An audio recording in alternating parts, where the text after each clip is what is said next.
Good morning, Hope City, and welcome to your daily Devo today. I'm Jenny. This weekend we went over Genesis 42, where we saw Joseph's brothers come to Egypt to be a part of the famine and food process to get grain for their family from Canaan. And we see that Joseph recognized his brothers, but his brothers didn't recognize him. There was something that Pastor Matt said this weekend that stood out to me when he said, sometimes your guilt and even your pride will blind you and stop you from seeing God's blessings. And so there was something in the mix of this that he said as he was teaching, plus just a little bit that God was like teaching me that really poured into my heart, and I'd love to share that with you. So we're going to start in chapter 42, verse 21.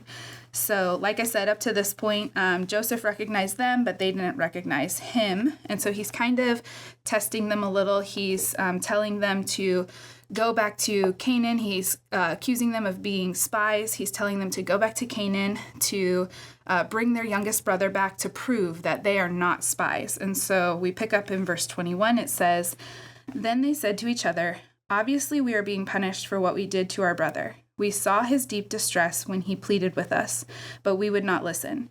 That is why trouble has come to us.' But Reuben replied, 'Didn't I tell you not to harm the boy, but you wouldn't listen? Now we must account for his blood.' They did not recognize that Joseph understood them, since there was an interpreter between them. He turned away from them and wept. When he turned back and spoke to them, he took Simeon from them and had him bound before their eyes. Joseph then gave orders to fill their containers with grain, return each man's silver to his sack, and give them provisions for their journey. This order was carried out. They loaded the grain on their donkeys, and they left there." Verse 27.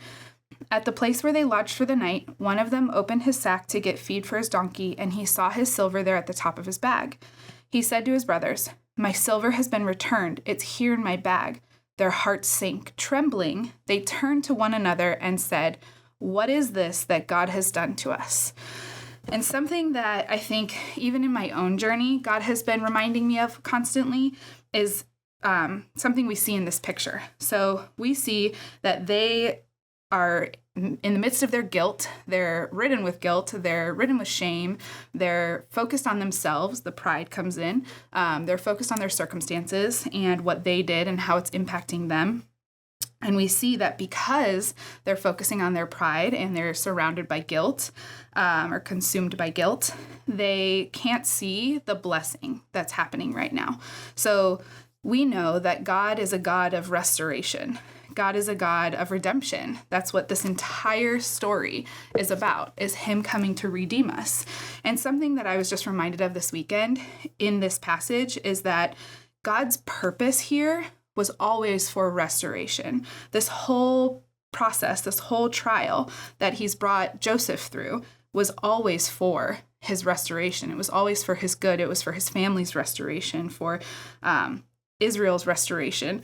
Everything that he's doing up to this point is for restoration. Sometimes, just like the brothers here, we can get stuck in this mindset where we think, man, this is God's retribution. We get stuck in that thought that we're being punished for what we did, or man, this is God's hand of wrath, or we're being disciplined. And though God does discipline us, and though we do have to deal with the consequences of our actions, he always gives us grace. God is a God of restoration. He's here and he wants to restore us. He wants us to bring him back to him and renew us and give us new life. And we see here that he's trying to provide redemption and restoration for them. We see that Joseph gives the silver back. We see that we're going to see in the future, too, how there's even more restoration and forgiveness. But I was just so uplifted and encouraged by this and by the reminder that we can be thankful for our God, who is a God of restoration and not a God of retribution. He does not want to come down, and he doesn't want to punish us. He's not trying to say, you were bad and you need to pay for what you did.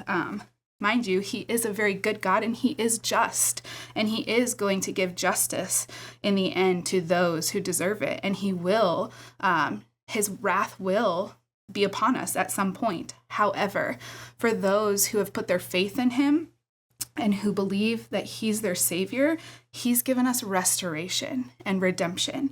And we can rest in that, knowing that everything he does is for our good, even if it doesn't make sense, even if we're scared because of our guilt or our shame, even when we're focused on our own circumstances, God is still working all things out for our good.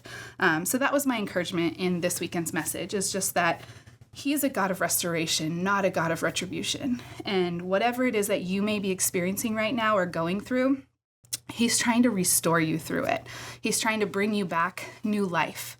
So focus on that. Run to him for that and ask him to make that known to you and make that apparent to you and visible to you so that you can see how he is working all of your circumstances out for your good and his glory to restore you. So that's my encouragement for you today. If you took something out of this message this weekend, it was such a great message. If you didn't get the chance to watch it, go back and watch it. But if you took something away from it, we'd love to hear that in the comments. So share it below and have a great day.